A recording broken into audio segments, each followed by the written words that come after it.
오늘 성경 말씀은 요한복음 1장 1절에서 14절입니다. 태초에 말씀이 계시니라. 이 말씀이 하나님과 함께 계셨으니 이 말씀은 곧 하나님이시니라. 그가 태초에 하나님과 함께 계셨고 만물이 그로 말미암아 지은 바 되었으니 지은 것이 하나도 그가 없이는 된 것이 없느니라. 그 안에 생명이 있었으니 이 생명은 사람들의 빛이라. 빛이 어둠에 비치되 어둠이 깨닫지 못하더라. 하나님께로부터 보내심을 받은 사람이 있으니 그의 이름은 요한이라. 그가 증언하러 왔으니 곧 빛에 대하여 증언하고 모든 사람이 자기로 말미암아 믿게 하려 함이라. 그는 이 빛이 아니요 이 빛에 대하여 증언하러 온 자라.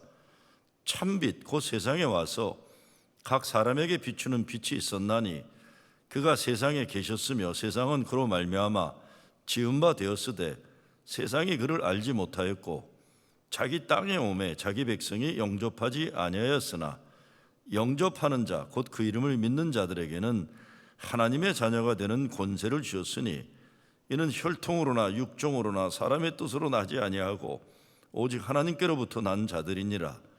말씀이 육신이 되어 우리 가운데 거하심에 우리가 그의 영광을 보니 아버지의 독생자의 영광이요 은혜와 진리가 충만하더라. 아멘. 오늘 성탄주일 교회력 본문입니다.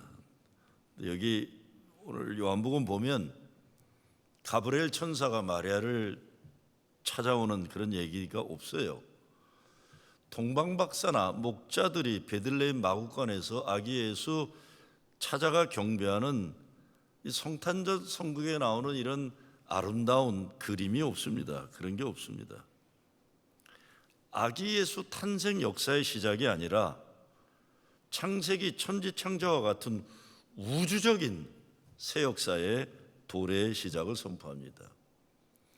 이게 우주적이라고 얘기하니까 이게 좀 감이 안 올 수 있는데 당시의 종교계의 현실을 한번 보면 상상을 초월하는 역사가 이제 시작되는 겁니다.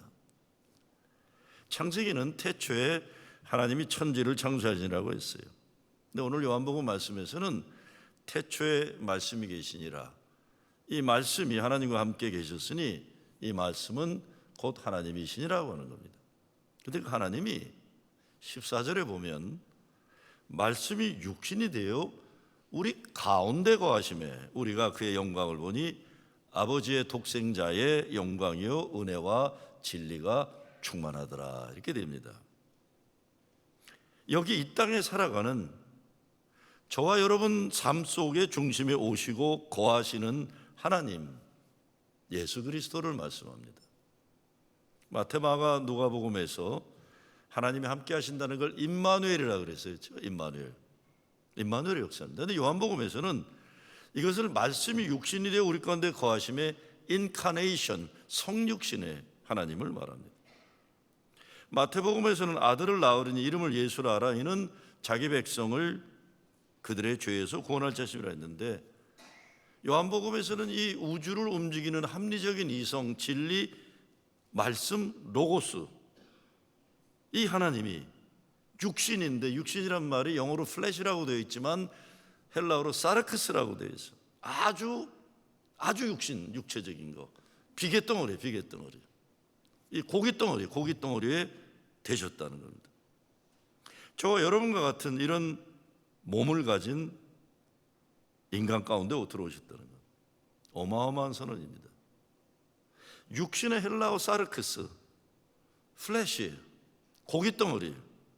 말하자면 인생 삶, 온갖 문제와 모순과 미움과 싸움과 더러움과 좌절과 아픔과 고통과 죽음과 외로움과 억울함과 이 모든 것, 그것보다 바울이 고뇌한 사망으로 치닫게 만드는 죄악의 덩어리 된 인간의 존재, 여기 가운데 오셨다는 겁니다.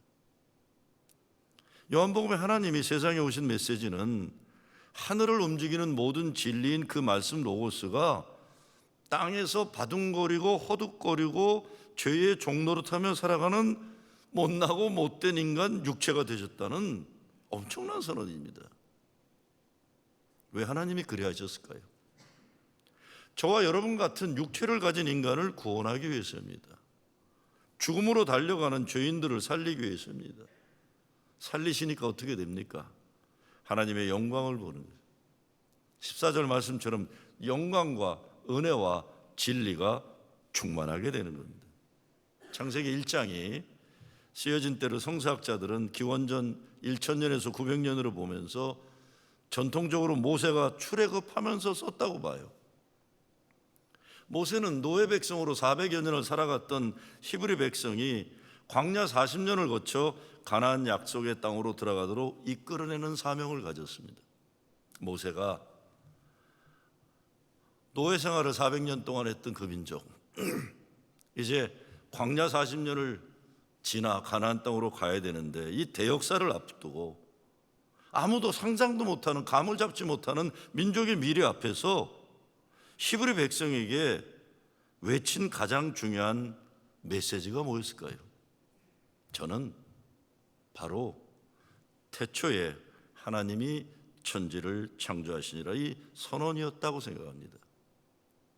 노예 400여 년이니까 자기 자신이 누군지 모르고 살아야 했던 사람들입니다. 삶에 거룩한 존재의식이 없어요.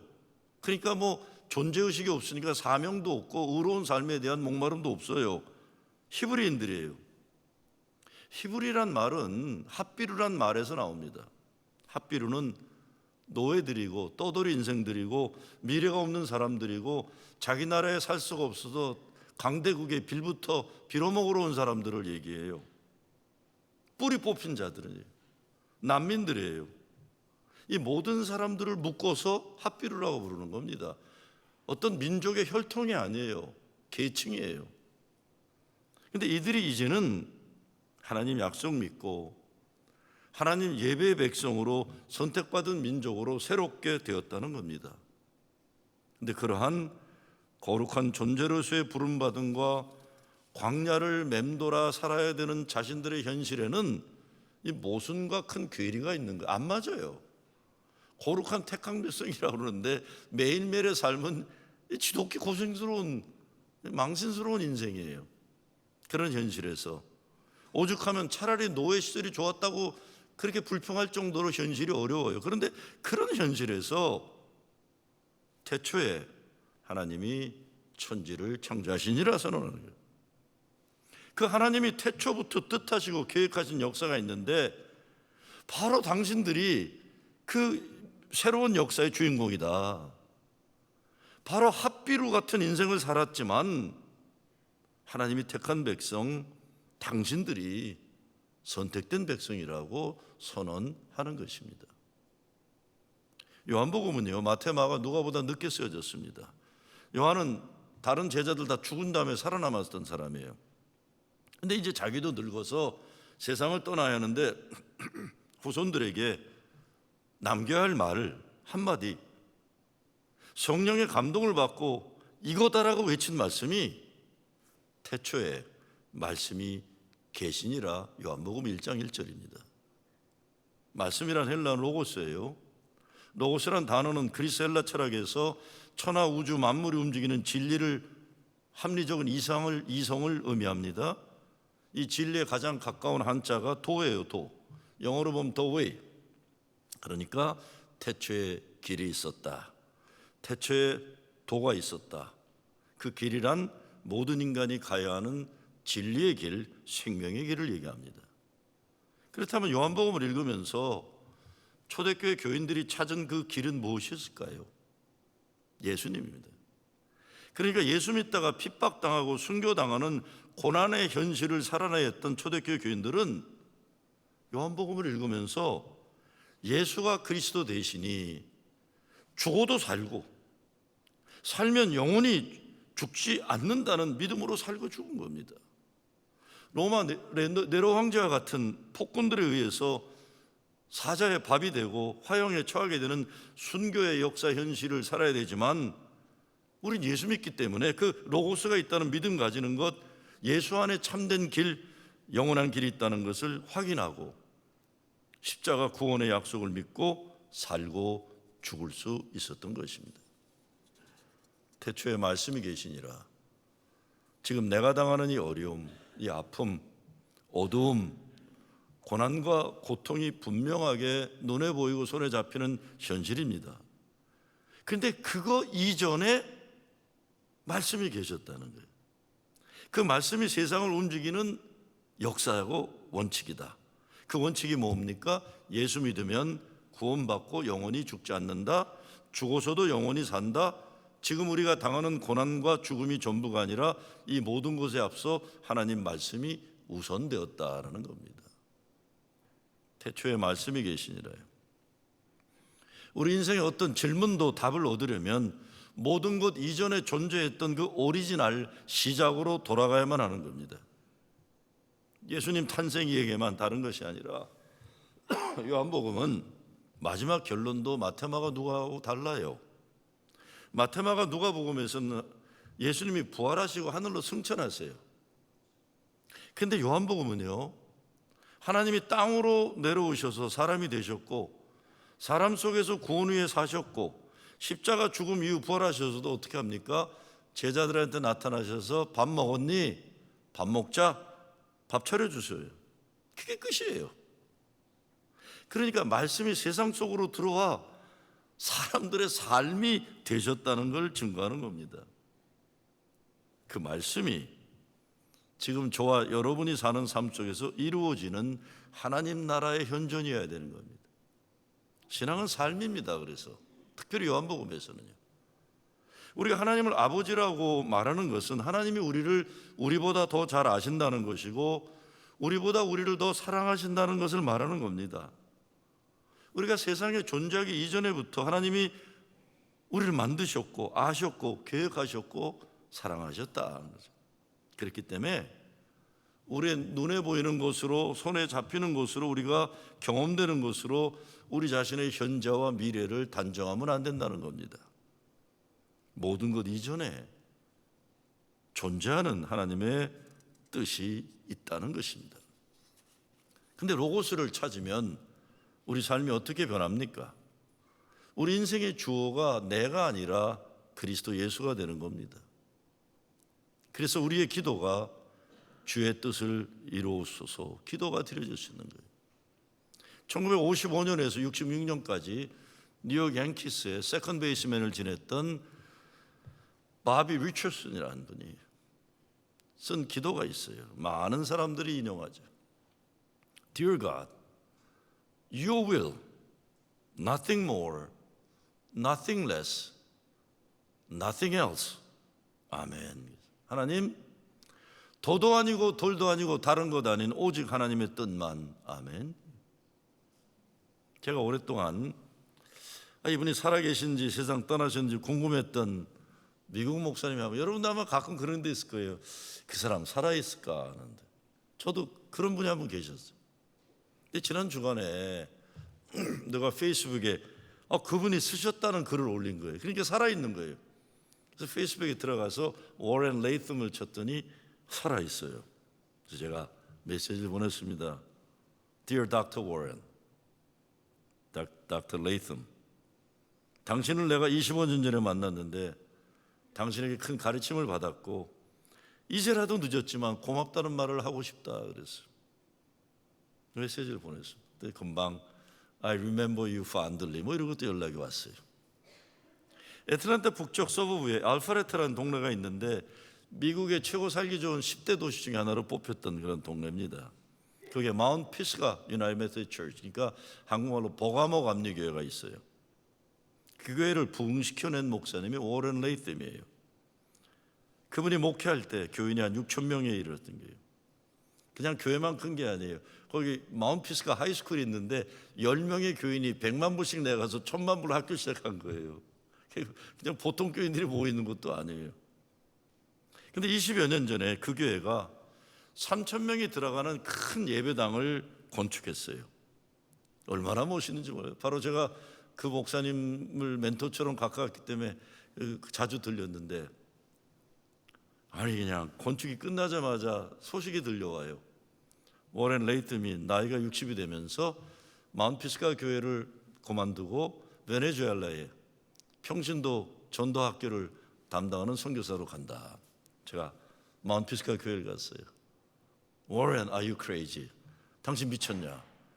6천 명이 되는 목회, 이제 예배당 3천 명 들어가면 이제부터 진짜 빵빵하게 막 10,000명, 20,000명 올라가는 최대의 교회를 키워야 되는데 Are you crazy? 그랬어요. 그랬더니 워렌 레이뜸이 저한테 그래요. I'm not crazy. 그러면서 이렇게 얘기해요. 내가 이 교회 처음 왔을 때 10명이었다 그래요.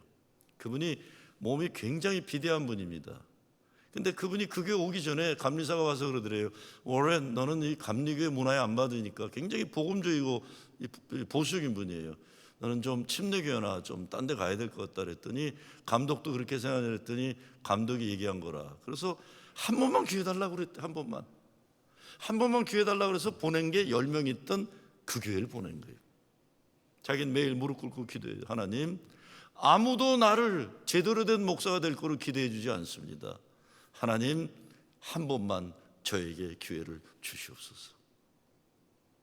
제가 그분을 연합감리교 총회장 한인교회 할 때 초청해서 강사로 됐던 분인데, 근데 그분이 이렇게 얘기해요. 내가 10명 교회에서 6,000명이 되는 교회를 부흥시키는데 교인들이 예수의 이름을 별로 얘기하지 않고 늘 자기 이름을 많이 얘기한대요. 예배당 건축이 끝나면서 자기는 깨달았대요. This is time to go. 예수의 이름이 높여지지 않고 워렌 레이뜸 이름이 너무 많이 얘기되는 걸 보니까 It's my time to go. 대단한 분이에요. 대단한 분이에요. 오직 주님의 뜻, 더도 아니고 덜도 아니고 다른 것 아닌 주님의 뜻을 이루겠다는 겁니다. 물론 목사나 누구나 목표로 삼는 거룩한 소명이 다를 수 있어요. 교회 부흥을 끝까지 더 큰 교회 키우기 위해서 고군분투하는 목사들도 있을 것이고, 교인이 몇 명 안 된다 그래도 천하 행복하게 목회하는 행복한 목사들도 있는 것이고, 6,000명 목회하다가 평신도 사역훈련을 위해 선교사를 가는 목사도 있는 것이고, 평신도들도 모두 나름대로 각자의 소명을 가지고 사는 겁니다. 그러나 공통점은 하나여야 되는 거예요. 더도 아니고 덜도 아니고 다른 것 아닌 오직 주님의 뜻 이루어짐이에요.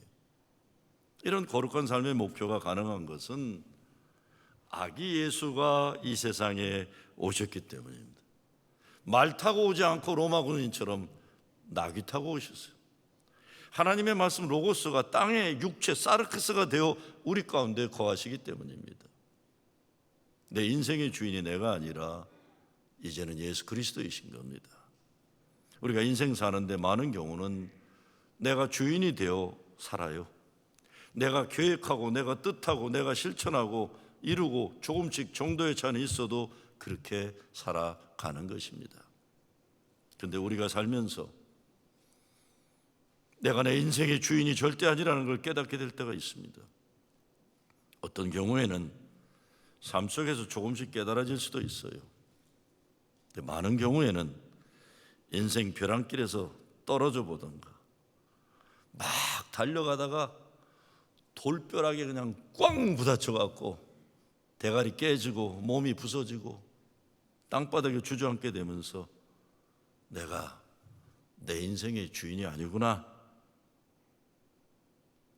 깨닫게 되는 거예요. 아프게 깨달아요. 그럴 때 우리는 내 안에 이미 와 계신 예수 그리스도를 만날 그분께로 돌아갈 수밖에 없는 겁니다. 요한복음이 쓰여졌던 시대도 유대 땅이 로마 제국의 식민지 시대였어요. 조금 지나 이스라엘 백성들은 로마 제국에서 완전히 패망합니다.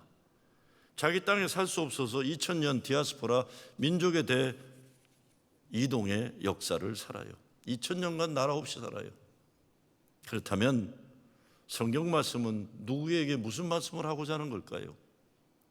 구약은 노예의 백성 히브리 핫비류들이지만 하나님 예배의 백성으로 살아가는 것을 말해주고, 신약은 식민지 백성인데다가 나라 없는 소름을 살아가는 백성들이지만 하나님 나라의 주인으로 사는 세상의 가치관을 제시해 주는 것입니다. 그러면 교회에서 세상에 외쳐야 하는 메시지는 무엇이겠습니까? 시대가 아무리 달라져도 그 어떤 로마 제국과 같은 제국의 가치관, 이 문화, 약한 나라를 좌지우지하려는 신식민지 구조적 악을 보호해주고 두둔해주는 그런 메시지가 아니라 그들에 의해 죽임당하고 인권이 침해되고 고통당하는 사람들을 위로하고 그들의 존엄을 인간의 가치로 회복시키는 메시지를 세상에 외쳐야 하는 것입니다. 군사 강대국들에게 침략당한 백성들에게 예수님은 평화를 위해 일하는 사람들 되라고 말씀하셨어요. 이것이 교회의 사명이며 성도들이 살아가면서 가져야 하는 가치관입니다. 로마 제국편이 아니라 악한 헤로당도 아니고 썩어빠진 종교 귀족 사두개파도 아니고 자기들만 거룩하다고 착각하는 이 못된 바리새파들 편에 서는 것도 아니고 간음당하다 끌려온 여인 편에서 아무도 상대 안 해주는 불쌍한 남편 5명을 데리고 살아야 했던 사마리아 여인 편에 서고 문둥병자와 가난한 자와 억압당한 자들 편에 서고 그래서 사람을 살리고 사랑하는 일에 쓰임받아야 하는 겁니다. 지난 주간 아주 슬픈 뉴스가 있었어요. 베네수엘라에서 미국 국경을 넘어 텍사스에 도착했던 난민 가운데 이 또 텍사스 주지사가 버스를 태워가지고 일부는 워싱턴, 뉴욕, 일부는 시카고에 던져놓고 갔어요. 그런데 시카고에 도착했던 난민 가운데 6살짜리 아들을 둔 젊은 엄마가 세상을 등져버린 거예요. 도대체 뭐가 그 어린 여인에게 그렇게 큰 절망이었기에 살아갈 소망을 잃어버린 비극이 일어났을까 생각하며 참 가슴이 아파요. 자기 나라에 살 수가 없었어요. 남의 나라 땅을 몇 개를 지나온 거예요. 그 남의 나라 땅 지나오면서 이 여인이 어떤 수모를 당해서 우린 몰라요. 드디어 미국 국경을 넘어왔는데, 미국에 왔는데 어린아들이 있는 애 엄마가 더 이상 삶의 소망을 붙잡을 수 없었던 거예요. 큰 슬픔이에요. 80년대에 엘노테라는 영화가 있었어요. 엘노테, The North, 북쪽. 과테말라 군사독재 치하에 살 수가 없어서 젊은이들이 북쪽으로 가면 살리라, 북쪽으로만 살리라고 무작정 걸어서 북쪽으로 와요. 미국 국경에서 죽음을 무릅쓰고 국경을 넘어요. 드디어 우리가 북쪽으로 왔구나. 엘노테라는 건 원래 북쪽으로 가면 산다. 북쪽은 천국이다. 북쪽은 파라다이스다. 북쪽은 미국이다. 온 거예요. 근데 그 영화 엘노테를 보게 되면 북쪽에 와서 그 젊은이들이 슬프게 죽어가요. 그 엘노테는 더 이상 천국이 아니라 남미 젊은이들 등에 우리가 가지는 헛된 환상의 죽음의 도시를 얘기한 엘노테예요. 왜 이 여인은 죽어야 됐을까? 여기까지 와가지고 큰 슬픔이에요. 지난 몇 주간 계속 설교 시간에 말씀드렸지만 뉴욕에도 수천 명의 베네수엘라 난민들이 와 있어요. 온 게 아니라 텍사스 주지사가 버스로 드랍하고 가는 거예요. 그냥 뉴욕에다가. 우리가 할 수 있는 건 도와주는 것뿐이에요. 감사하게도 뉴욕연회에서 이 일에 동참하고 있어요. 우크라이나도 마찬가지입니다. 이번 주말 미국에 닥친 한파로 인해 사람들이 죽기도 했지만 전원이 끊어져서 100만 명이 고생을 해요. 그런데요, 미국에 있는 사람들이 고생하는 거하고 전쟁으로 인해 또 잔인한 겨울을 이겨내야 하는 우크라이나 백성들의 어려움을 생각해도 이 마음 아픈 거예요. 여러분이 정성스럽게 헌금하신 오늘 크리스마스 헌금 우크라이나 겨울 돕기와 뉴욕 난민 돕기에 모두 쓰여질 겁니다. 우리가 그 사람들 만나지도 못할 것이고 이름도 모를 것이. 그런데 한 사람이라도 소망을, 살고 싶어하는 욕망을 가지게 하는 일에 쓰임 받는다면 얼마나 아름다운 일이겠어요. 여러분의 헌금이 사람을 살리는 빛이 되고 생명이 될 겁니다. 오늘 1장 4절에 그 안에 생명이 있었으니, 우리가 믿는 예수 안에 생명이 있는데 요한은 이 생명은 사람들의 빛이라고 했습니다. 예수님의 생명이고 어둠을 밝힌 빛이, 왜 빛이 필요해요? 어둠을 물리치기 위해서입니다. 예수가 내 안에 들어와야만 내 속에 있는 어둠이 사라집니다. 이 땅 살아가면서 아픔과 슬픔 자체가 문제가 아니잖아요. 육신을 가진 사람들은 모두 정도 차일 뿐이지 그렇게 살 수밖에 없어요. 그러나 하늘로부터 내려오는 기쁨이 있으면 견딜 수 있어요. 하늘로부터 내려오는 평화가 있으면 이길 수 있어요.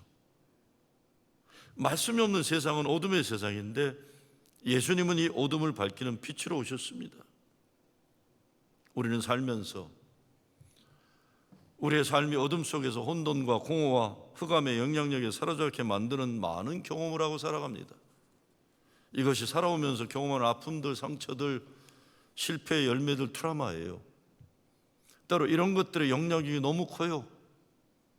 그래서 나의 인생을 아프게 하고 짓누르고 기죽게 만들고 우리를 불행하게 만들어요. 우리 힘으로 헤어나지 못해요. 그것만이 아니라 그래서 오늘 현실은 물론 미래에 대한 어떤 소망을 가지지 못하고 좌절에 빠지는 겁니다. 어떻게 이 현실을 이겨낼 수 있어요? 우리 인생 가장 아픈 곳, 어두운 곳에 말씀이 들어야만 하는 겁니다. 그 말씀 속에 생명이 있고 영광이 있고 진리가 있고 은혜가 충만한 것입니다. 말씀이 육신이 되지 않았으면 저와 여러분은 구원받지 못하고 지옥으로 갈 존재들이었어요. 모세와 같은 인물들은 하나님을 직접 보면 죽었어요. 근데 그 하나님이 우리를 만나려고 오셨다고 오늘 성경은 말씀하는 겁니다.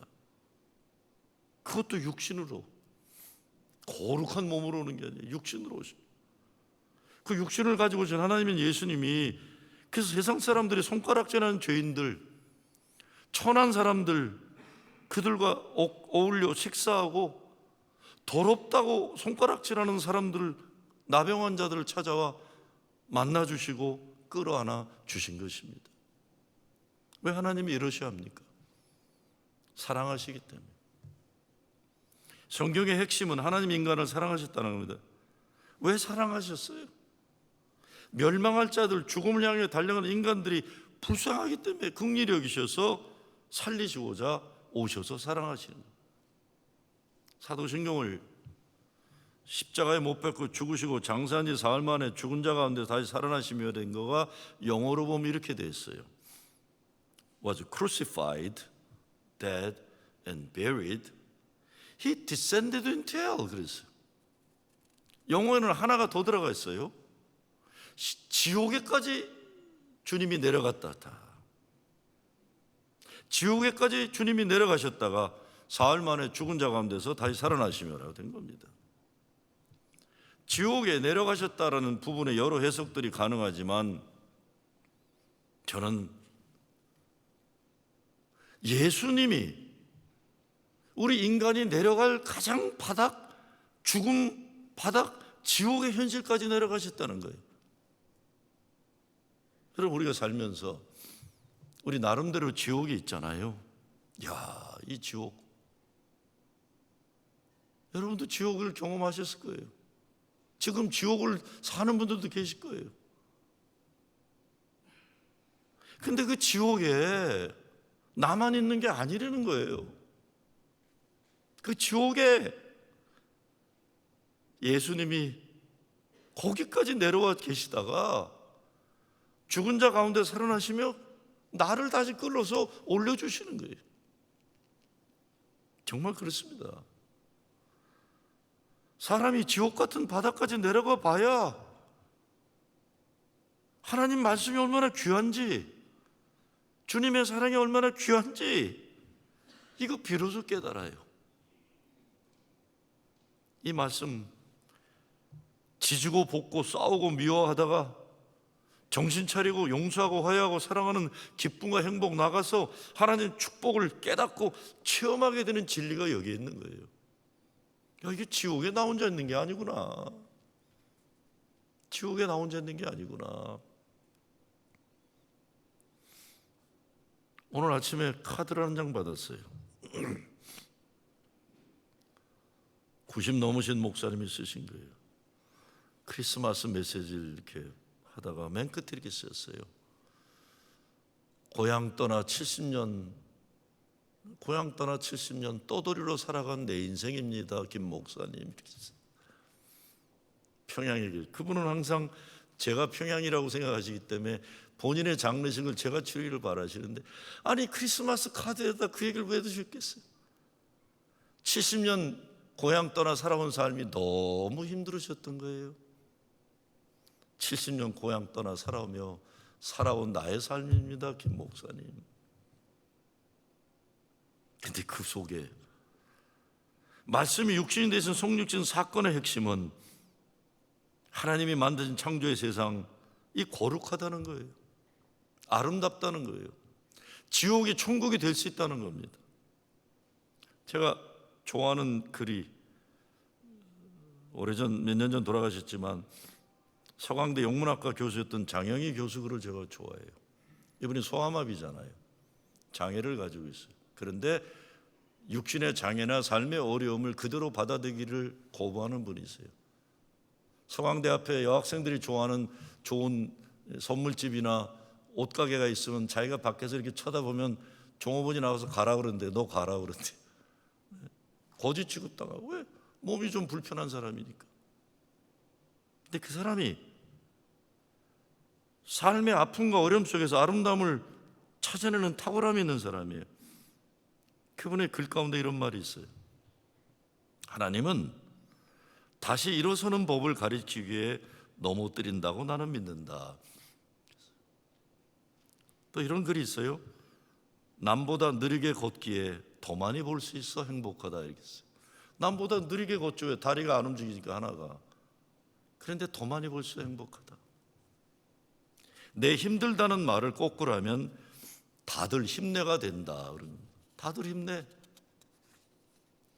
성육신 신앙이라는 것은 예수 믿는 사람들은 복음을 들고 하나님 사랑과 예수의 은혜를 전하기 위해 다들 힘내 세상에 들어가는 거예요. 아직 소망이 있다.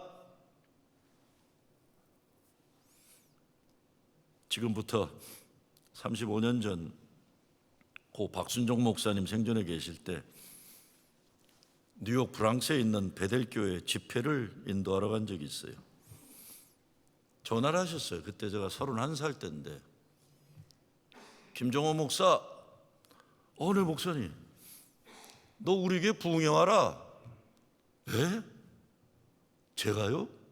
저 부흥회 한 적이 없는데요. 31살이에요. 저 부흥회 한 적이 없어요. 목사, 저 부흥회 못해요. 야 이놈아, 부흥사가 별거냐? 똑같은 설교 계속 반복해서 잘하면 부흥사 되는 거야. 그러지. 그 말을 들으니까 또 나도 부흥사 될 것 같더라고요. 그래서 왔어요. 31살 때 그때가. 그때 베들교회 막 부흥하고 그럴 텐데, 난 그 어른이 왜 나한테 전화했는지 알 길이 없어요. 31살 때예요. 또 영어로 좀 한다니까 갑자기 주일날 중고등부 애들 다 모아놓고 영어로 또 설교까지 하래요. 성만찬을 하더라고요. 목사님 옆에 서시고, 난 31살짜리, 그때만 해도 박순종 목사님 키는 작으셔도 저 같은 세대한테는 큰 어른이니까 삐죽하면 이렇게 서 있었는데, 아이들이 나와서 성만찬을 받아요. 얼마나 이뻐요 이것들. 어제도 우리 중고등학교 애들은 얼마나 그것들 이뻐요. 옷도 이쁘고 손이 또 얼마나 고와요. 그 예쁜 손들 빵과 포도주를 받아가는데 너무 이뻐요. 그런데 부흥회를 뉴욕 브롱스는 9시에 하더라고요. 제가 물어봤어요. 왜 9시에 하냐. 총가상 하는 사람들이 많아서 문 닫고 아무리 빨리 와도 9시까지 안 된대요. 9시에 늦게 부흥회를 한대요. 자, 애들이 지나가고 부모들이 와서 성만찬을 차지하는데, 아니 손이 왜 이렇게 고모요? 손등에는 왜 수천 수만 개 십자가가 왜 이렇게 많아요? 목사님은 그냥 하시는데 난 쫄쫄 울면서 서 있는 거예요. 그렇게 고운 아이들의 손, 저걸 위해 엄마 아빠들은 저렇게 거칠은 손으로, 손등에는 수만 개의 작은 십자가들이 박혀 있구나. 얼마나 아름다운 거룩한 손이, 말씀이 육신이 된 거예요. 이민자들이 가장 좋아하는 찬송이 313장이라고 그래요. 힘들고 고달플 때 이 찬송을 부른다는 거죠. 아, 하나님의 은혜로 이 쓸데없는 자 왜 구속하여 주는지 난 알 수 없도다. 내가 믿고 또 의지함은 내 모든 형편 잘 아는 주님 늘 돌보아 주실 것을 나는 확실히 아네. 은혜입니다. 예수 그리스도의 오심은 하나님이 우리를 사랑하기를 포기하지 않으셨다는 선언입니다. 은혜로 우리가 이렇게 살고 있어요. 은혜로 구원받았어요. 예수 그리스도 안에 누리는 영광과 은혜와 진리의 사람들입니다. 우리는 육신을 가진 한계 있는 존재들이지만 그래 우리 가운데 하나님이 오셨어요. 육신 대신 말씀이신 예수님을 영접함으로 영광과 은혜와 진리가 충만한 여러분 되시길 주의 이름으로 축원합니다. 주님 감사합니다. 더럽고 못나고 죄 많은 우리들인데 우리와 함께하게 오심을 감사합니다. 이제 주님 바라보며 주의 기쁨과 영광 살게 하여 주시옵소서. 예수 그리스도의 이름으로 기도드리옵나이다.